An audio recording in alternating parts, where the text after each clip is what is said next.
Existed in my mother's house the way a piece of furniture exists, useful when needed, invisible the rest of the time. I didn't realize that until I was about 12, sitting at the kitchen table doing homework while my mother stood behind my brother, rubbing his shoulders, telling him how brilliant he was, how special. She walked past me 3 times without looking down. I wasn't invisible to her because she was cruel. I was invisible because she genuinely didn't think to look. My brother's name is Ethan. He's 4 years older than me, and from the moment I was old enough to understand what favoritism meant, I understood that he had it. Ethan got the car at 16. Ethan got the car at 16. Ethan got the college fund. Ethan got the "we're so proud of you" at every dinner. I got a pat on the shoulder when I graduated high school with a 4.1 GPA and a quiet "that's nice, honey" when I told my mother I'd gotten a partial scholarship to study business at Indiana University. She didn't come to my graduation either. Not from high school, not from college. Ethan had a baseball tournament both times. She said she couldn't miss it. I told her I understood. I did understand. I just also understood, finally and completely, what I was worth to her. My father wasn't in the picture. He left when I was 6, and my mother never really recovered from that. I think Ethan reminded her of him in good ways. I think I reminded her of something she didn't want to look at. I'm not a therapist. I can't tell you exactly what went wrong in her mind. I can only tell you what I lived. I moved out at 22 with $900 and a suitcase. I got a job at a property management company in Indianapolis as an administrative assistant. I was making $31,000 a year. I made my own coffee, packed my own lunch, lived in a studio apartment where the heating unit rattled like it was arguing with itself every winter night. I didn't ask my mother for anything. I'd learned early that asking her for things meant being reminded of what Ethan needed more. I worked for 3 years at that company before my supervisor, a sharp woman named Ms. Torres, pulled me into her office and said, "You're doing the work of 2 people and getting paid like half of one. Either I find a way to fix that, or you need to go find someone who will."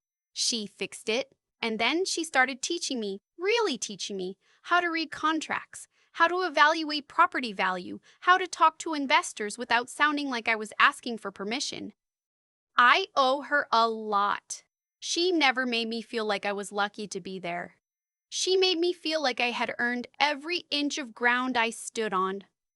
By 27, I had my real estate license, a portfolio of 4 properties I'd bought and rented out using every dollar I'd saved, and a small loan I'd qualified for on my own, and a quiet confidence that I hadn't had at 22. I wasn't rich. I was building. My husband came into my life around that time. We met at an industry conference in Chicago. He was working in commercial lending. I was there to learn everything I could. He was the kind of man who listened when you talked. Not nodding while waiting to speak, listened. Actually listened. We dated for 2 years. He proposed on a Tuesday night in our apartment kitchen while I was stirring soup because he said he didn't want to wait for a fancy moment. He wanted me to know it was about me, not the occasion. We got married in September. Small wedding, 40 guests, a venue outside the city, string lights and wildflowers, and exactly the kind of afternoon I had always wanted. I invited my mother. I invited Ethan. I told them both about the date 8 months in advance. My mother called me 3 weeks before the wedding and said she couldn't come. Ethan had just been offered a position in Seattle, and the whole family was helping him move that same weekend. She said she was sorry. She said she hoped I'd understand.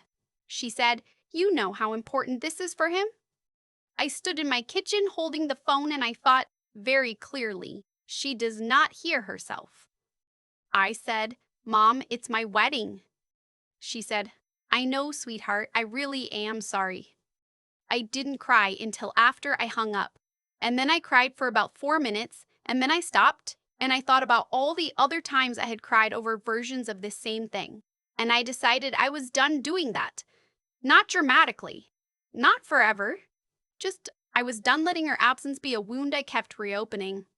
My husband walked my best friend Lena down the aisle instead. I walked in on the arm of the man who'd hired me at my first real job, who I'd grown close to over the years, who cried more than anyone else at the ceremony. It was not the wedding moment I had imagined as a girl. It was better, in a strange way, because everyone there had chosen to be there. Every single person in those 40 seats wanted to be in that room. Ethan texted me the morning of the wedding. "Congrats, sis. Sorry we can't make it. Mom says hi." I didn't respond. I put my phone in my bag and I walked out to get married. The next few years were the ones that changed everything. My husband and I moved to Columbus. He moved into a senior lending role. I started working with a small commercial real estate group, focusing on distressed properties, buildings that had been mismanaged or underfunded, that needed someone to see what they could become instead of what they were. I was good at it, not overnight, not easily, but I was good at the thing I had spent years learning how to do. We brought in our first major investor when I was 29, a portfolio of 8 mixed-use properties across Ohio and Kentucky that we restructured and repositioned. The returns were strong. The investor came back with more. Then his partner came back with more. Then his partner came. Then a private equity group out of Atlanta saw what we were doing and called us. I want to be honest about how that felt. It was not one big dramatic moment. It was a series of early mornings and late nights and phone calls where I had to sound more confident than I felt, and contracts I had to read 3 times, and meetings where I was the youngest person in the room, and sometimes the only woman, and I just kept going. I kept going because I didn't have a fallback. I had built this thing with my own hands, and there was nothing waiting for me if it fell apart. By the time I was 33, our company managed a portfolio valued at just over $240 million. We had a team of 11 people. We had an office in Columbus and a satellite presence in Nashville. My name was on the door. I didn't call my mother to tell her. I sent her a Christmas card every year. We talked on her birthday. That was the shape of our relationship by then. Cordial, careful, about 16 inches deep. She knew I worked in real estate. I don't think she understood what that meant. I don't think she'd ever looked us up online. Then the article came out. A regional business journal ran a profile on our company as part of a feature on women-led commercial real estate firms in the Midwest. It wasn't a massive publication, but it was well read in the industry, and the piece was picked up by 2 larger outlets after that. The headline used my name. It mentioned the portfolio value. It mentioned that I had started in property management making $31,000 a year. 3 days after that article went live, my phone rang. It was my mother. She didn't lead with the article. She asked how I was doing, asked about my husband, said the weather in Indiana had been strange lately, and then, after about 4 minutes of that, she said, "So Ethan is going through a bit of a hard time." I waited. She said he had left his job in Seattle. There had been some conflict with management. She didn't know all the details. He'd come back to Indiana 6 months ago. He was having trouble finding something at the same level. And there was a debt situation. She didn't say how much. She said he could really use some help getting back on his feet. And she'd been thinking, since I was doing so well. I said, "Mom, I need to stop you there." She stopped. I said, "How did you know I was doing well?" A pause. Joanna sent me a link to an article. Joanna is a cousin I barely know. I made a note of that. I said, "I see. And you'd like me to help Ethan?" She said, "I'd like you to think about it. Your family." I had a lot of things I could have said in that moment. I had years of things I could have said.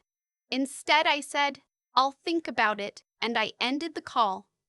I sat with that conversation for a long time. My husband and I talked about it for 2 evenings straight. He didn't tell me what to do. He asked me what I needed. I said I didn't know yet. What I did know was this: I was not going to write a check and disappear. If I was going to engage with this at all, I was going to do it on my terms, in person, with clear eyes. I wasn't angry. Or I was, but it was a flat, old anger, not a hot one. I had made peace with what my mother was a long time ago. What I felt now was something closer to tired curiosity. I wanted to see what would happen if I walked into that room. My mother called back a week later and said she was having a family dinner on Saturday. Just her, Ethan, his wife, and me and my husband if we wanted to come. Casual, she said, just to catch up. I said we'd come. I did not tell her that I had already done some research, that a contact of mine had quietly looked into Ethan's financial situation at my request, that I knew more about his debt situation than she did, that I had spent 3 days thinking very carefully about what I was willing to do and what I was not, and that I had arrived at a specific answer. We drove up on Saturday afternoon. My mother's house looked the same as it always had. The flower boxes she never changed, the screen door that always stuck. My husband held my hand in the driveway for a second before we went in. He didn't say anything. He didn't need to. Ethan was there with his wife. He'd aged. He looked tired in the way that people look when they've been waiting for something to fix itself and it hasn't.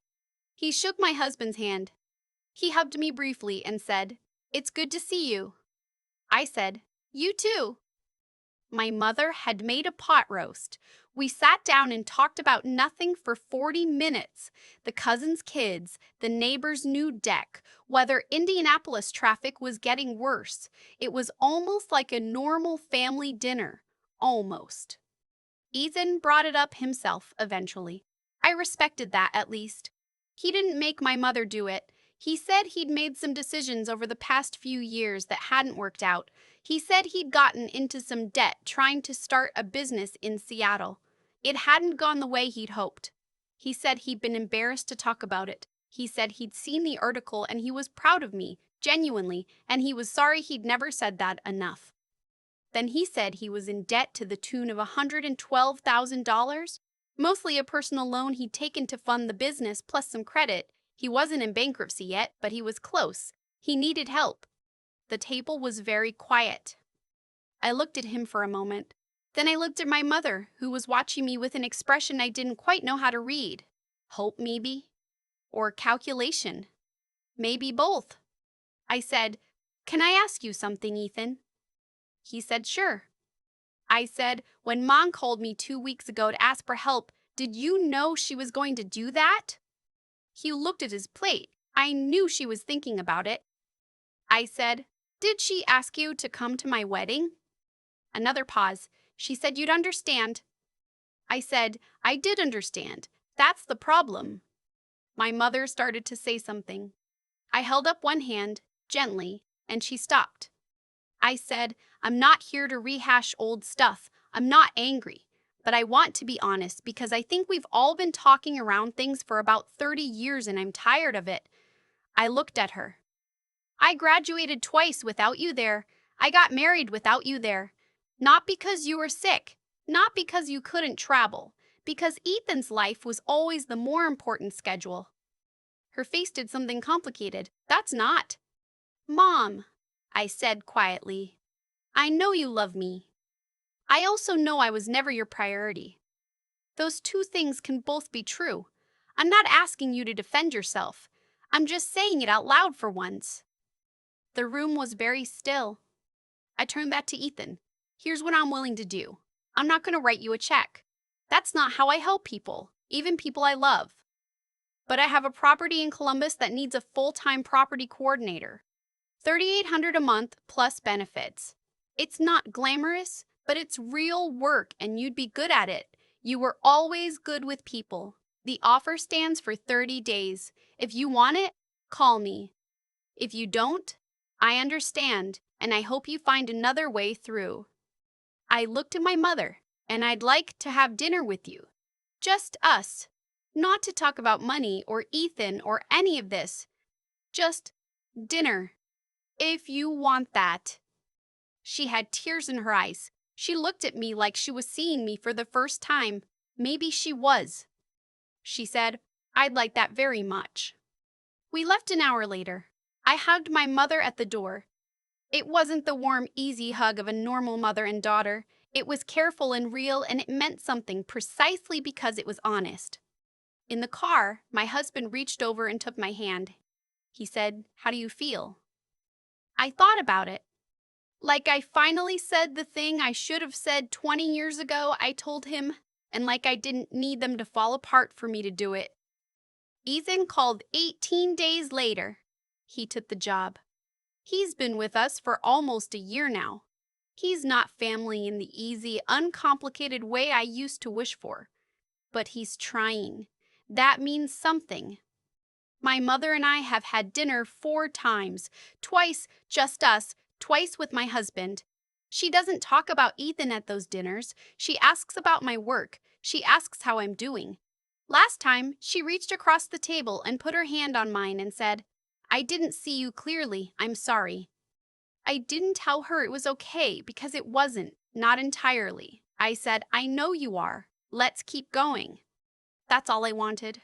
Not an apology that erased everything. Not a mother who suddenly became someone she never was. Just honesty. Just the chance to keep going with our eyes open. I built my life without a safety net, without a family cheering section, without anyone handing me a starting point. I built it one early morning and one hard call and one contract at a time.